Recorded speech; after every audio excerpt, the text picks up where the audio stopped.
దినవృత్తాంతముల 2వ గ్రంథము 16వ అధ్యాయము.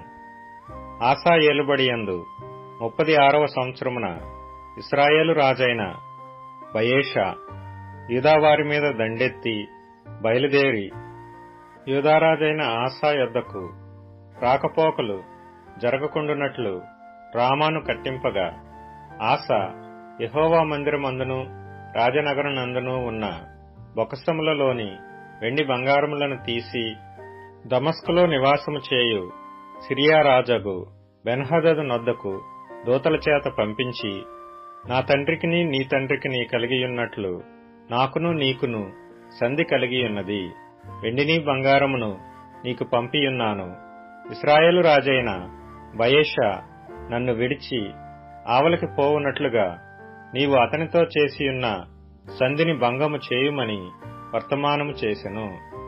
బెన్హదదు రాజైన ఆసా మాట అంగీకరించి తన సైన్యముల అధిపతులను ఇశ్రాయేలు వారి పట్టణముల మీదికి పంపగా, వీరు ఈయోనును దానును అబేల్మాయూమును నఫ్తాలి ప్రదేశమునకు చేరిన పట్టణములలోని కొట్లను కొల్లపెట్టిరి.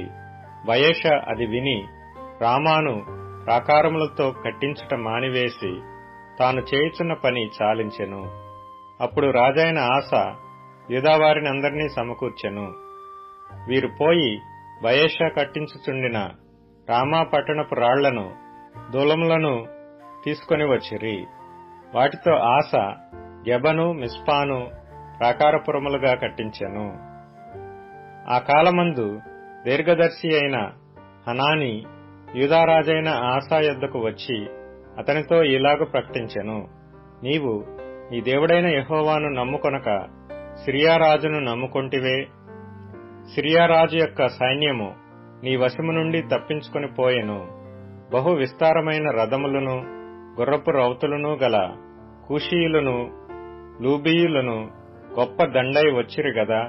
అయినను నీవు యెహోవాను నమ్ముకొనినందున ఆయన వారిని నీ చేతికి అప్పగించెను.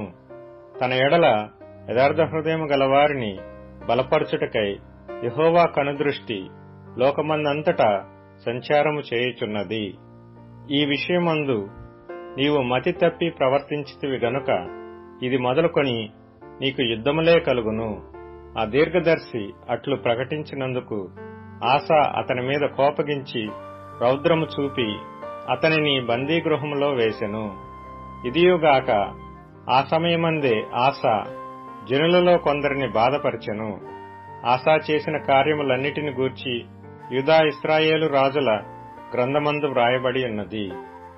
ఆసా తన ఏలుబడియందు 39వ సంవత్సరమున పాదములలో జబ్బు పుట్టి తాను బహు బాధపడినను దాని విషయములో అతడు యెహోవా యొద్ద విచారణ చేయక వైద్యులను పట్టుకొనెను. ఆసా తన పితరులతో కూడా నిద్రించి తన ఏలుబడియందు 41వ సంవత్సరమున మృతి నొందగా, అత్తరు పనివారి చేత సిద్ధము చేయబడిన సుగంధ వర్గములతోనూ పరిమళ ద్రవ్యములతోనూ నిండిన పడక మీద జనులు అతని ఉంచి అతని నిమిత్తము బహు విస్తారమైన గంధవర్గములను దహించి దావీదు పట్టణమందు అతడు తన కొరకై తొలిపించుకొనిన సమాధియందు అతని పాతిపెట్టిరి.